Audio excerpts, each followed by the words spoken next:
Muy buenas tardes, bienvenidas y bienvenidos al Museo Nacional de Bellas Artes. Mi nombre es Daniela Berger Prado y les saludo a todos y les agradezco mucho por estar aquí acompañándonos en este momento tan importante para nosotros y nosotras. Les saludo también en nombre de la directora Varinia Brodsky, quien por varios temas no pudo estar aquí.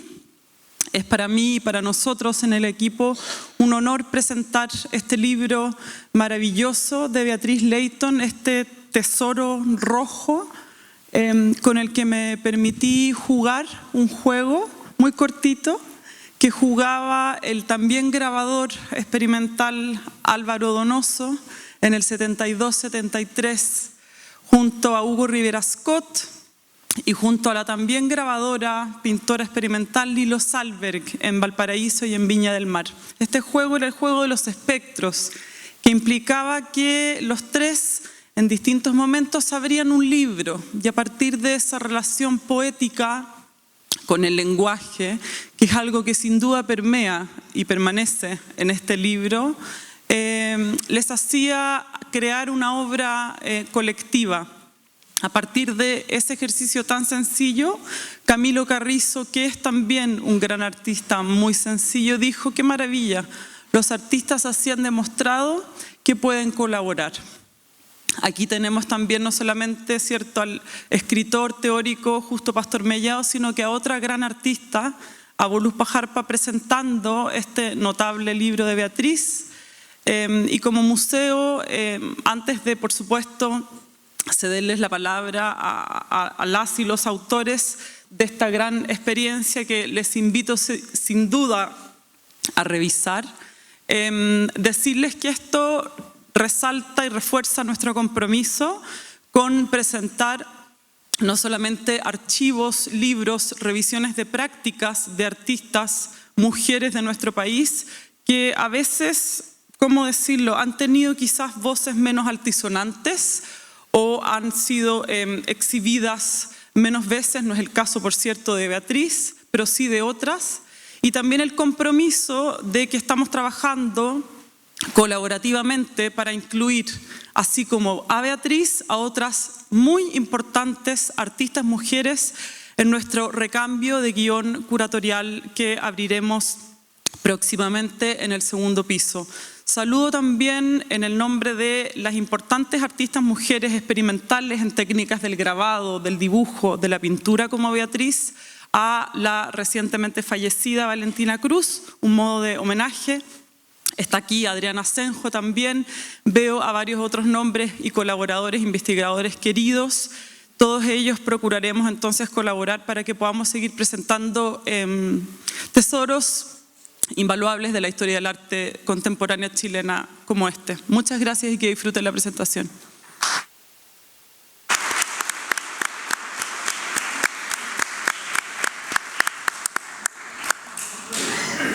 ¿Esto funciona?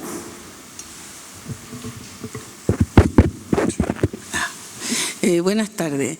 Yo antes de ceder la palabra a Voluspa, que va a presentar el libro, y Justo, que es el escritor, quería agradecer a todos los presentes que están aquí por haber asistido, los amigos, los colegas, los alumnos, los profesores de la escuela. Y también quería contar que este libro fue producto de juntarnos con mi ayudante, que era también directora de arte del libro, Nicole Benjam, la Camila Leighton, que es la diseñadora, y en realidad esta fue una junta de semana a semana y gracias a eso logramos, como Justo escribió, y nosotros logramos de articular y lograr hacer el diseño y todo el libro como ha quedado. Así que yo les agradezco enormemente y agradezco que Voluspa haya accedido a presentar el libro. Este libro en realidad es una obra en sí misma para mí, ¿ya? Porque me genera nuevas ideas, nuevas preguntas, nuevos caminos. Entonces, para mí, en vez de una exposición, este libro es una nueva obra. Así que los dejo con ustedes, con Voluspa Jarpa.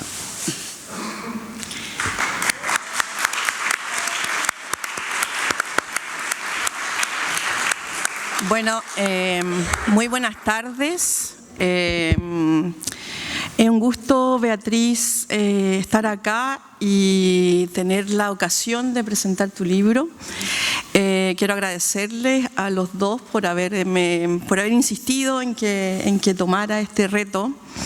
El libro es un objeto muy bello, tiene una edición extremadamente cuidada, pero además no solamente es un catálogo, sino que más bien tengo que decir que lo pasé muy bien leyendo el texto. Así que justo, hace mucho tiempo que no leía Justo y me pareció muy interesante la manera en que está narrado tu proceso de obra. Y me gustó mucho también en el libro como objeto la relación entre textos y cómo van apareciendo las imágenes, y eso es algo muy importante dentro de la estructura de este libro, ¿no? El libro es una suerte como de novela, tiene algo de relato novelado, que va siendo acompañado, tiene separatas de capítulos que van acompañando las imágenes que aparecen a lo largo de la producción de Beatriz.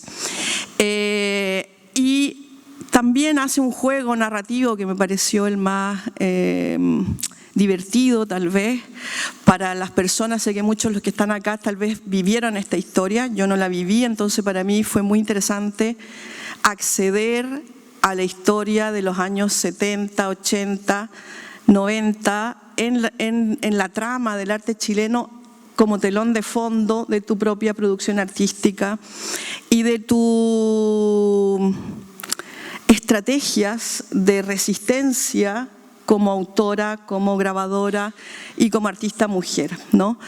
Diría que el libro tiene tres correlatos, tres tramas que van entrelazándose para dar cuenta de algo que va sucediendo a lo largo del relato, que parte la historia de una persona que se dedica a una práctica técnica, que es el grabado, pero al final nos va a presentar a una artista que tiene una posición autoral, ¿no?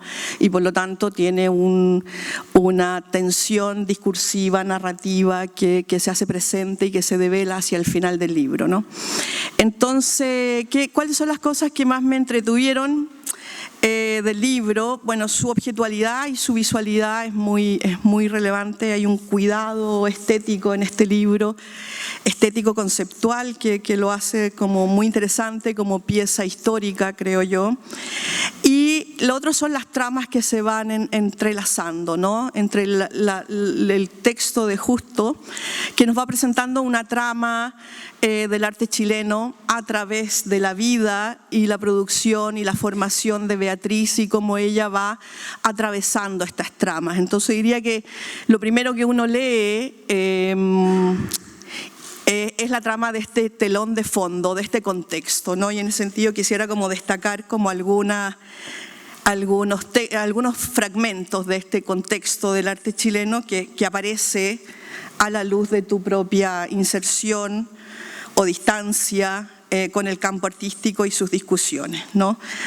Dice, por ejemplo, la dirección política del gobierno popular privilegia el muralismo brigadista, mientras que la escuela promueve la serigrafización pictorizada y el museo recupera las artes populares a través de la xilografía. Después de las bienales de grabado se detiene en su cuarta versión, pero se podría sostener que la preocupación por la xilografía es una posición de minoría en una escena que estará dominada por la elocuencia fotomecánica y que tendrá que reducir sus modos de expresión después de septiembre del 73. Entonces parte contándonos un poco cómo te insertas tú dentro de esta batalla que hay a comienzos de los 70 durante el gobierno popular, de la Unidad Popular, y de qué manera las técnicas están siendo tramadas por estas discusiones ideológicas, ¿no? Y cómo la xilografía es considerado en ese momento un arte menor y cómo tu opción por la xilografía ya empieza a marcar como una postura y una práctica, diría yo, en primer lugar, que después se va a revelar en autoría, ¿no? Otro pedazo cosas que me llamaron la atención sobre este telón de fondo y este contexto. Luego, en los años 80 se impuso en la escena chilena una consideración dogmática, según la cual el ejercicio del grabado era sinónimo de reformismo gráfico, mientras que las artes del cuerpo y de la instalación pasaban a ser resueltamente contemporáneas, sin tomar en cuenta que finalmente ambas artes terminaban siendo prácticas de registros de acciones y de montajes destinadas a permanecer en la gloria de los catálogos que adquirían el estatuto de monumentos editoriales significativos. Regreso a la regla. A la izquierda estaban las artes del cuerpo, mientras que a la derecha se situaban el grabado y las artes de la manualidad. A mitad de esta regla estaban situadas las diferentes formas de recusar la manualidad mediante el uso de la fotocopia como soporte sustituto, que superaba en radicalidad a la serigrafía porque la acercaba al arte postal o a un nuevo arte de la reprografía. Realmente los grabadores estaban en un problema frente a un nuevo tipo de crítica que desautorizaba su permanencia en la derecha plástica. Entonces de nuevo vemos como en la trama de los 80 el grabador en su práctica está desplazado y ahora categorizado como un arte conservador con respecto a otras prácticas, ¿no? Esto es lo que postula Justo Mellao. Después, dentro de las mismas tramas de los 80, que me hace gracia leerlo un poco, aparecen estos relatos, ¿no? Un taller, dice, es sobre todo un sistema de control y vigilancia. Mi aseveración es brutal. No son tiempos de optimismo ingenuo. Esta posición es solo aparente y revela el carácter defensivo de la actividad de un taller. No me refiero al formato habitual de la enseñanza del arte por talleres, que busca reproducir un espíritu medieval a los fenómenos normales de transmisión. Entonces acá también empieza a hablar de cómo Beatriz, en su práctica como grabadora, tiene que enfrentarse también a esta trama de luchas de poder entre los distintos talleres de los 80 y particularmente el taller de artes visuales que va a ser al que tú vas a pertenecer, ¿no? También entendí dentro de toda esta historia de que siempre te había tocado migrar como de un lugar de poder a otro, cosa que me pareció como estrategia, una estrategia muy interesante, ¿no? De la que voy a hablar al final. Y después dice Justo, para explicar este desborde es preciso ahondar en el análisis de lo que en ese lugar aconteció durante la dictadura y que tiene que ver con la conformación de un espacio de encuentro entre artistas que tenían en común la exclusión de la vida pública, el temor por lo que podía advenir y la amenaza de ser barridos de la historia de unas luchas. Entonces aparece esta trama, ¿no? De mucha, de una situación violenta, evidentemente, que es asociada a la dictadura, pero también de muchas luchas intestinas al interior del campo de las artes visuales chilenas, donde uno siente que tus opciones como artista siempre van siendo como ir rodeando un poco esta confrontación y de alguna manera en las obras que van siendo descritas asumir como una especie de postura donde va a ser la obra la que va a decir como de qué se trata esta postura, ¿no? Hay un silencio que me parece muy interesante como estrategia de sobrevivencia en un campo tan adverso. No solo adverso por un contexto histórico, sino particularmente adverso por lo intestina de las luchas entre los propios grupos de artistas. También Justo me llama mucho la atención y aparece en varias veces como el lenguaje extremadamente militar, ¿no? Y autoritario de estas luchas, ¿no? Que aparece como en algunas menciones de vocabularios, como por ejemplo la idea de procedimiento, ¿no? Y la idea de que después del golpe las artes son problemas de procedimientos técnicos y los artistas pasan a hablar de procedimientos y de procesos, ¿no? Creo que es muy perturbadora la manera en que uno se da cuenta en este telón de fondo de contexto de tu producción artística y de tu vida como artista, cómo hay un telón de fondo fuertemente autoritario, no solamente en el contexto político del país, sino al interior de los propios grupos de artistas, ¿no? Algo que a mí me sorprende mucho porque siempre he pensado y siempre voy a defender que el espacio artístico es un espacio de libertad. Y mucho de este contexto uno siente una opresión muy fuerte que todo el tiempo estaba viendo en tus obras de qué manera esa opresión había sido como absorbida de alguna manera por esas imágenes, por las estrategias técnicas y también por las estrategias discursivas después, ¿no? En ese momento en que ya se nos ha presentado el contexto, este contexto histórico tan estimulante, aparece por primera vez en el texto la voz de Beatriz, ¿no? Y dice: me fui al barrio Mapocho, a los alrededores de la Vega Central, porque me atraía la población flotante y marginal que rondaba por ahí. A partir de esa recolección de imágenes empecé a hacer impresiones sobre plásticos negros, bolsas de papel y sacos de harina en una búsqueda por hacer coincidir, tensionar el registro fotográfico con los soportes materiales no tradicionales. Necesitaba volcarme hacia algo más personal, menos épico, y desplacé la mirada hacia las tiendas de las calles Rosa y San Pablo. Me hipnotizaron las cordonerías, las vitrinas repletas de objetos y sobre todo los maniquíes. Ahora volví a ese lugar después de 16 años y sigue igual, con los mismos maniquíes de novia y niñas de primera comunión que tienen esa cosa arquetípica que me resulta siempre atractiva. Por otra parte, esas mujeres de yeso y cartón detenidas tras un vidrio, que de algún modo hablaban del clima paralizante en que estábamos sumergidos.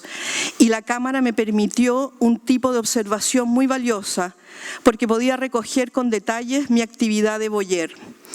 El trabajo que salió a partir de ese proceso lo expuse en el Instituto Chileno Alemán de Cultura, donde además de un conjunto de fotografías intervenidas, incorporé un maniquí de novia, y eso fue para mí una suerte de primera instalación.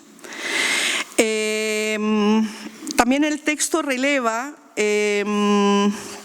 a propósito de lo que se va mostrando un poco a lo largo de este relato, el cómo el cambio de técnica repentino, el dejar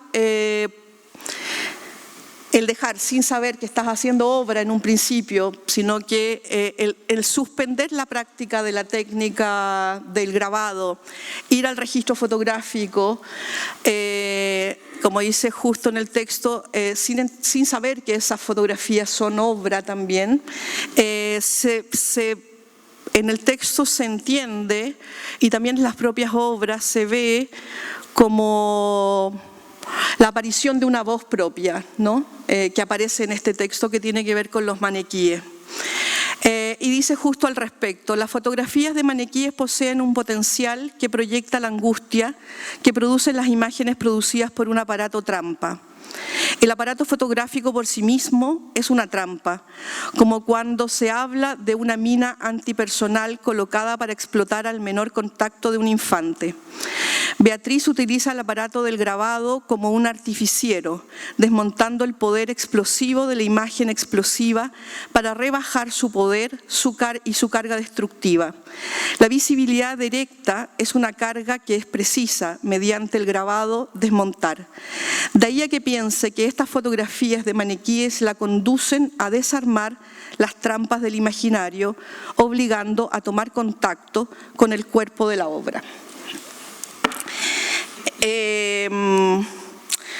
También es interesante a lo largo de todo el análisis que tiene que ver con este contexto, con este estudio de campo, ¿no? Esta persona que transforma ese lugar en un estudio de campo y que empieza a operar a partir, y hay cosas de ese lugar, de San Pablo con Santa Rosa, los maniquíes y todo lo que ellos pueden empezar a significar como desplazamientos hacia las fotografías o hacia la instalación, y también cómo eso potencia el trabajo mismo gráfico, ¿no? Que después va a ser mucho más evidente hacia las últimas obras de los años 90 y 2000, ¿no? Entonces el texto va revisando un poco este devenir. A mí me llamó mucho la atención, me fue muy interesante leer tanto las estrategias como de sobrevivencia, como las estrategias autorales también, ¿no? Tanto las conscientes como las inconscientes, en esta tensión entre las técnicas y los géneros. Me pareció muy bonita la idea de que la fotografía era lo que había venido a precipitar eso que hasta antes de ella la técnica del grabado había mantenido mudo o silenciado, y que tiene que ver con la voz un poco autoral, ¿no? Y finalmente, para terminar, para no darles mucho la lata, me pareció también muy bonita la manera en que aparece la voz finalmente, porque estamos todo el tiempo leyendo un contexto bastante adverso de creación. A algunos les encanta, yo soy extremadamente crítica con ese contexto, creo que es un contexto muy opresivo. Hay gente que le gusta la opresión, bueno. Aparece esta autoría, y después me pareció muy interesante en términos del texto cómo aparece el símbolo. Y cuando aparece el símbolo aparece el relato, ¿no? ¿De qué se tratan estas imágenes con las que tú has estado trabajando, ¿no? Entonces, encontré muy bonito como en términos de estudio iconográfico, cuando aparecen estas iconografías de estos hombres con corbata, estas cajas, con estos cuadrados que contienen estos hombres con corbata, que hablan como del advenimiento del nuevo rico chileno, ¿no? Me pareció muy bonito como empezar a entender iconográficamente desde el pan, la malla de pan, luego este cambio social, el planteamiento de que la escena de los maniquíes de rosa, estamos viendo a una sociedad que ya no existe y que sin embargo quedó congelada en esas materialidades, en ese corte y confección, la ingenuidad un poco de ese imaginario simbólico que quedó desplazado a partir de los 90. Y también me parece muy interesante el final, y que acompaña como tus procesos de obra ya más instalativos, objetuales, y que es la voz de Diamela Eltit cuando habla de tu trabajo, ¿no? Y aparece la cuestión de género, que creo que siempre estuvo presente, pero que a través de este texto se hace muy evidente que en realidad la tensión discursiva y simbólica en gran parte de tu trabajo, hay algo que uno ve siempre, es una disputa o un conflicto o poéticas que tienen que ver con lo masculino y lo femenino, ¿no? Entonces dice: el criterio paródico parece estar avalado por el texto que escribe Diamela Eltit en el 2001 para La Muestra, en que se hace estado del estatuto de la novia como disfraz que decididamente pertenece a una época histórica remota y cuyo traje se convierte en una cita con la historia del cuerpo de la mujer, en que aparece la virginidad como valor y el matrimonio como espacio de entrega, que permanece como simulacro y como una escena ritual que es usada y reactivada por la industria, capitalizada por la moda, transitada por las convenciones sociales. Y a partir de la última parte, entonces, deviene como toda esta práctica ya que creo que es más simbólica y narrativa, objetual, instalativa, donde en el relato del texto hace emerger este discurso autoral que es bastante claro, que como tú decías, me dijiste ahora, el texto lo que hace y lo que tiene de muy positivo para la producción de tu obra, y eso es porque se nota un trabajo largo de investigación y de ir hilando y suturando y relacionando partes, hace emerger una autoría que tiene una conciencia que va más allá de las prácticas materiales, ¿no? Y tiene una conciencia simbólica, discursiva, que es de la que se encarga la parte final del libro. Así que eso, muchas gracias.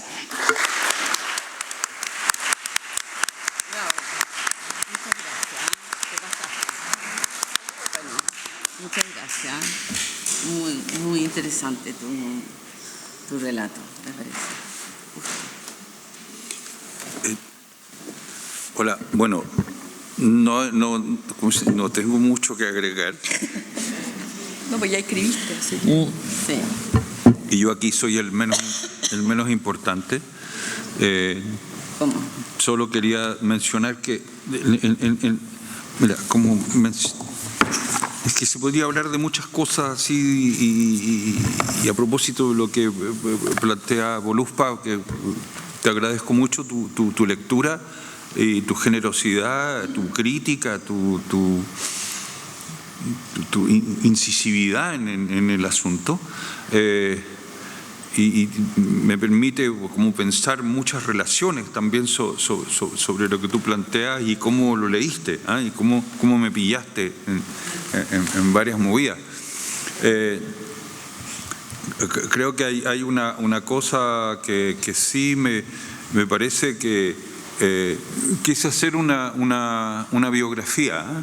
Pero claro, ¿cómo hacer una biografía? Pero a partir de la obra. Entonces ahí estaba el punto. Entonces era muy fácil porque como ya conocía más o menos la obra de antes, ya habíamos conversado, qué sé yo, y años conversando, vamos a hacer un libro. No, después estuvo grabado, hecho en Chile, ya.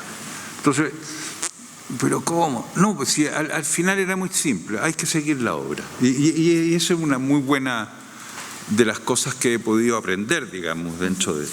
es partir de las obras. Y en las obras está todo. Entonces, viendo las obras, de repente habían unas cosas así que a uno se le plantean y que chocan, estallan con la biografía de uno mismo también.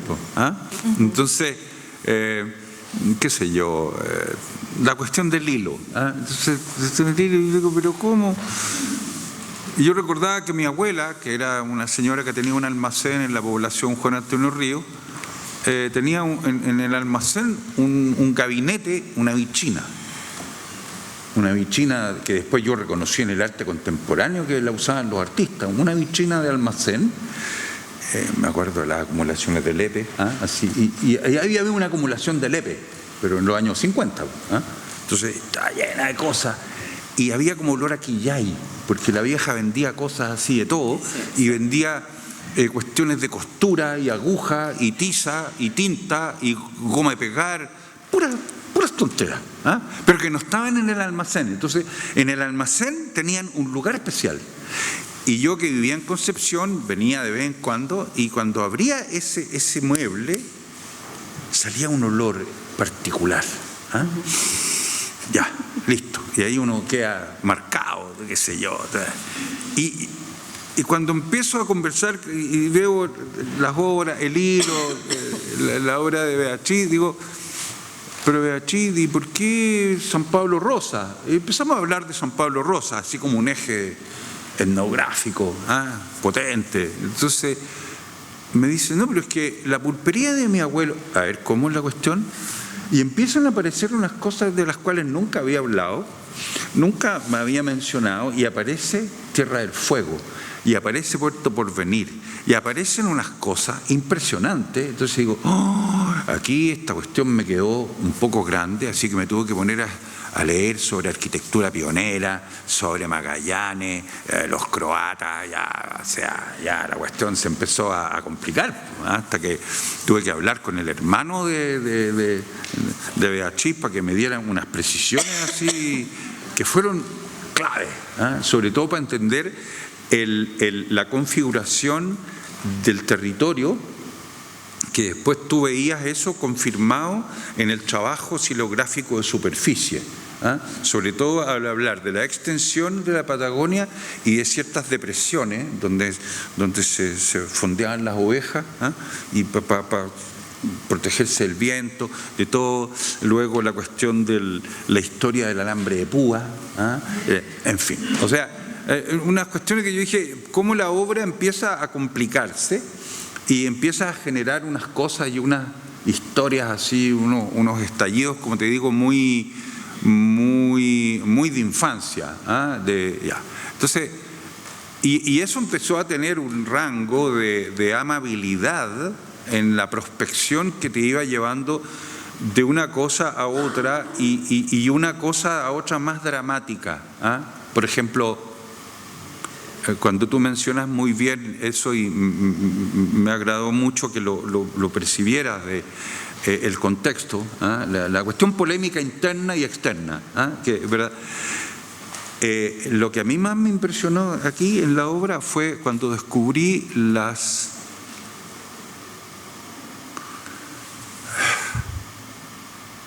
camisas. Y eso me mató. Las camisas, porque son camisas plegadas. Y eso me mató porque en Concepción hay un monumento a los muertos de la guerra del 14 y 18 que importó la comunidad francesa, porque hubo muchos franceses que se fueron a combatir en la Primera Guerra y quedaron en las trincheras en Verdún y en el camino, en el Chemin des Dames. Entonces, en el monumento había una guerrera de poilu francés plegada, y eso en lenguaje militar es el cuerpo muerto. Está plegado, la bandera plegada, la guerrera plegada, el pecho plegado, y empiezo a encontrar la recurrencia de puras camisas dobladas con corbata, en las cuales falta el cuerpo.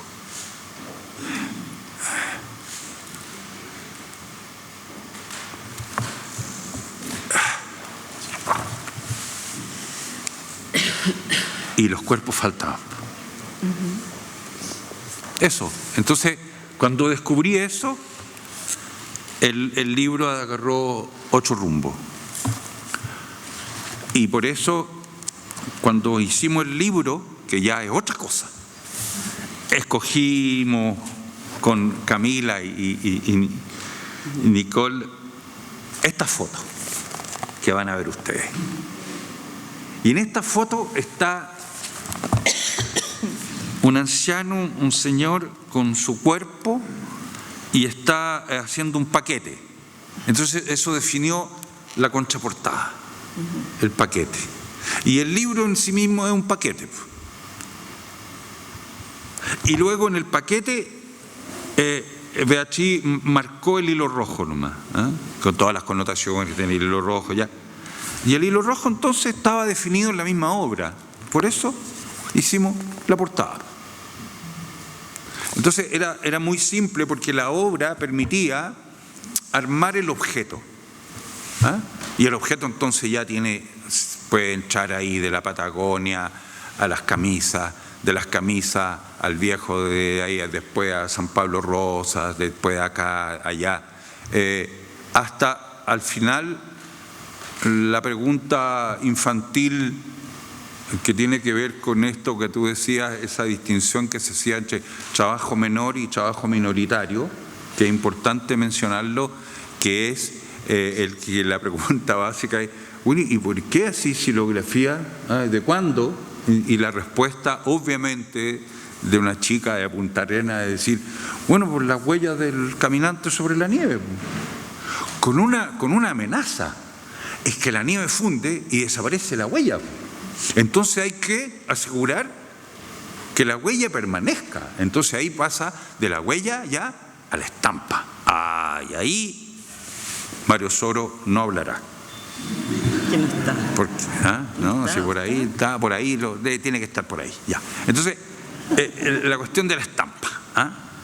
Y ahí está todo. Y para terminar, una cosa simplemente respecto de lo menor y lo minoritario. El grabado siempre ha sido considerado como menor, pero con algunos colegas hemos sostenido la siguiente hipótesis peregrina, sobre todo con Alberto Madrid, es que en verdad el grabado es la práctica mayor en la escena plástica chilena, y lo vamos a demostrar. Ahora, tenemos que especificar qué significa mayor en relación a este menor, porque hay una trampa, que es lo menor pero como minoritario. Minoritario significa, en verdad, ser un griego de Asia Menor y no de Atenas. Está buena esa metáfora. Y ahí voy a terminar. Eso.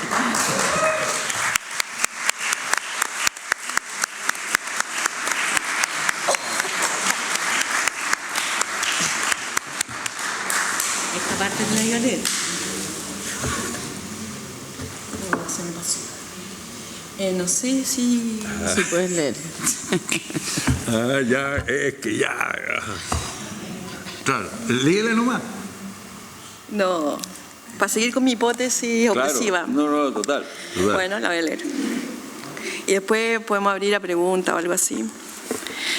No, para seguir con mi hipótesis del relato del campo, de la escena chilena artística, que está como en el contexto, en el telón de fondo de la historia artística que va narrando de Beatriz, ¿no? Dice: después de la introducción de la problemática de la palabra interventor, durante el periodo político anterior, el empleo de la palabra intervención era tomada con sospecha en el léxico público, hasta que fue reintroducida en el campo de la crítica del arte, intervención, para hacer referencia a obras que producían interferencias en la estabilidad del campo. Bueno, este es un subtexto permanente en el texto, ¿no? Como la absorción de la pugna autoritaria entrando a las discusiones del campo artístico y todas sus resistencias también. Eso me pareció muy bonito, Beatriz, ver cómo había sobrevivido a todo eso, así dicho en chileno y muy honesto, ¿no? Se nota un contexto muy adverso en todo sentido, ¿no? Y en ese sentido la obra tiene una dimensión de resistencia y de mudez y de libertad que se va desarrollando a lo largo del escrito, ¿no? No sé qué se hace ahora, abrimos a pregunta, comentario, no sé. No, nada, nos vamos. Bueno, cerramos. ¿Viste lo que hiciste? Yo les vuelvo a agradecer la presencia y le agradezco a Voluspa y a Justo, y me ha parecido muy, no sé si interesante y aportador para mí lo que has dicho, porque bueno, ya dije que este libro me llena de preguntas y me vuelve a plantear problemas del arte, y es cierto que yo trabajaba en forma como bastante silenciosa, ya. No sé si viene eso por mi origen de ser del sur, viento, horizonte interminable, nieve, entonces yo creo que tenía una impronta fuerte referente a mis orígenes, que también se me han planteado acá, que no los había como pensado tanto, y lo que cuenta Justo también del cordel y todas estas pulperías y las cosas de bordar y todo también, porque claro, cuando yo era chica las mujeres en Puerto Porvenir y todas las mujeres quedaban cocinando, bordando, y los hombres iban a luchar afuera, a la pampa, a las ovejas, etc. Bueno, yo en realidad no tengo mucho más que explicar o contar referente a esto, pero quería tocar un punto que me parece importante, que es el haber participado en el taller de artes visuales y a toda la gente que conocí, y ese trabajo colectivo.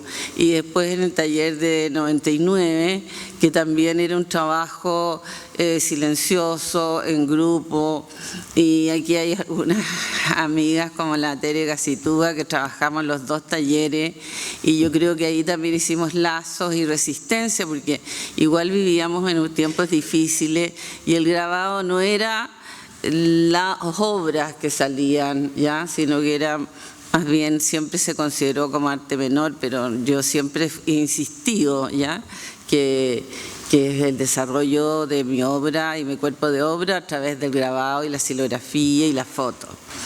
Eso sería, no sé si quieren hacer alguna pregunta. Allá hay una pregunta. Allá alguien tiene una pregunta. ¿Viste? Habían preguntas justo. Uy, habían preguntas. Hola, buenas. Quisiera hacer una consulta respecto de la significación que hacen ustedes del grabado como un arte menor. Quisiera consultar si esta consideración también se da en las escenas de grabados en Chile, así como podríamos decir de que Santiago es una escena mayor que la escena de Concepción, o en esta entendiendo que hablan como arte menor, entendiendo que la pintura podría ser como un arte mayor. Entonces, saber si dentro de esta consideración de arte menor, como la silografía, también existen escenas menores o mayores dentro de la complejidad del grabado en Chile. Es una pregunta para ti. Sí, no, es muy simple. En el fondo es una cosa sarcástica también. Es decir, arte menor del que se hace la víctima a sabiendas de que no es víctima. Así que hago un arte menor, toma. O sea, arte menor en relación a una escena en el cual efectivamente la pintura parece ser como el arte mayor, y luego del ocaso de la pintura, la performance, todo pasa a ser mayor. Entonces la pintura también sufre y pasa a ser reaccionaria y cómplice de la dictadura. Entonces, por manual, ¿entiendes? O sea, era una cosa. Y el arte, lo que pasa con el grabado, como arte menor, claro, es como arte menor, ahí ya. Lo que pasa con el grabado, que ella lo cachó al tiro, era cómo la silografía, que había sido desestimada por la propia izquierda, porque la izquierda se serigrafiza, se fotomecaniza, total. Entonces, y la silografía pasa a ser comunismo viejo, hermosilla, ya, antigua. Entonces, viene el golpe y todos callados, y vuelve las artes menores ahí, todas calladitas. También es eso, sí. Y por la silografía se revaloriza, porque al mismo tiempo hay una cuestión súper católica para mí en la silografía. En las exposiciones que yo he hecho de grabado, tengo que pedir disculpas. Nunca he privilegiado ni a los aguafuertistas ni a los litógrafos. Y admito mi dependencia total de la silografía. Es verdad. Soy católico. Y lo católico de la silografía es que, en el fondo, el silógrafo, inconscientemente, cuando incide, está torturando el madero. ¿Y quién es el madero? Cristo nuestro Señor. Oye, estoy hablando como Soro. Entonces, claro, esto es inconsciente. Pero entonces, cuando hablo yo de arte menor, es con sarcasmo. Es decir, claro, por eso les menciono al final esta movida de decir, no es un arte menor. En el fondo, es un arte minoritario. Arte minoritario, y la metáfora al final es fundamental, porque no es griego de Atenas, sino que es griego de Asia Menor. Por eso es de minoritario. Asia Menor es un chiste filosófico que en Asia Menor se desarrollan los sofistas. En cambio, los grandes filósofos griegos están en Atenas. Entonces, en ese sentido, el grabado, la silografía sería de Asia Menor. Voy a hacer una disquisición pedagógica un poco a tu pregunta, porque creo que es interesante cómo el texto plantea esto, ¿no? Más allá si le creemos o no le creemos a esa hipótesis al texto, o si podemos tener otras hipótesis, ¿no?, al respecto de las disputas de los lenguajes artísticos, las técnicas. Es interesante cómo el texto plantea esto que está contando Justo, ¿no? Como la escena chilena tensionada permanentemente por un contexto político, social, pero después por sus propias disputas que a su vez están tensionadas por ese contexto político-social, cosa que es lógica, y los artistas y sus prácticas materiales y sus lenguajes pasan de ser entonces la xilografía como el lenguaje de la izquierda más arcaica, pero luego pasa a ser como la expresión de los artistas más conservadores durante la dictadura, ¿no? O sea, es interesante ver cómo una misma técnica va cambiando según el contexto de signo, ¿no? De signo y de significado social, ¿no? Más allá de que creo que lo que dice Beatriz, eso también se lee en el texto, ¿no? Como estos talleres de grabado como lugares de colaboración de artistas, lugares de amistad y lugares de protección, ¿no? Pero también lugares de rivalidad, eso también aparece. Entonces, no creo que haya una verdad en esta hipótesis de Justo, es solo una manera de leerlo, ¿no? Mañana la xilografía puede ser la vanguardia que estamos todos esperando en el siglo XXI para, no sé, para combatir la inteligencia artificial, ¿me entiendes? Lo interesante es cómo va cambiando de signo según el contexto, ¿no? Eso es lo interesante. Entonces, que sea considerada minoritaria o revolucionaria o conservadora, una misma técnica, solo nos estás hablando de los contextos, más que de las técnicas mismas, ¿no? Bueno, yo también creo que cuando uno trabaja una técnica, bueno, aquí fotografía, también xilografía, cuando uno logra hacer un cuerpo de obra que tenga su peso y hay su lectura, adquiere un valor importante, aunque sea xilografía o sea la técnica que sea. Entonces, más que la técnica, es como el artista desarrolla su obra, y eso es lo valioso. Claro, pues es bonito como el grabado plantea la vida colectiva de artista por una cuestión del taller del grabado, ¿no? A diferencia de la pintura, que es una práctica más solitaria, por ejemplo, ¿no? Sí. El grabador está más relacionado con otros pares, naturalmente, que el pintor, por ejemplo, ¿no?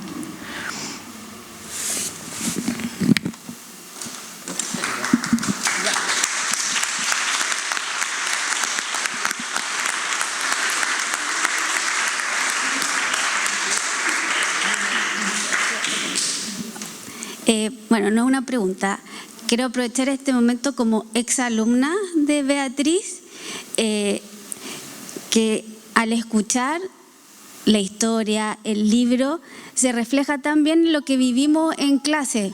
Fue una profesora muy respetuosa, muy preocupada siempre en los detalles, de cada uno se expresara libremente sin imponer. A veces que hay profesores que marcan como una línea, siempre con esa libertad de que cada uno fuera donde se sintiera cómodo, y verlo ahora también reflejado en el libro de ese como bajo perfil, que no significa que uno se anule, que deje de decir lo que quiere, pero también respetando al resto.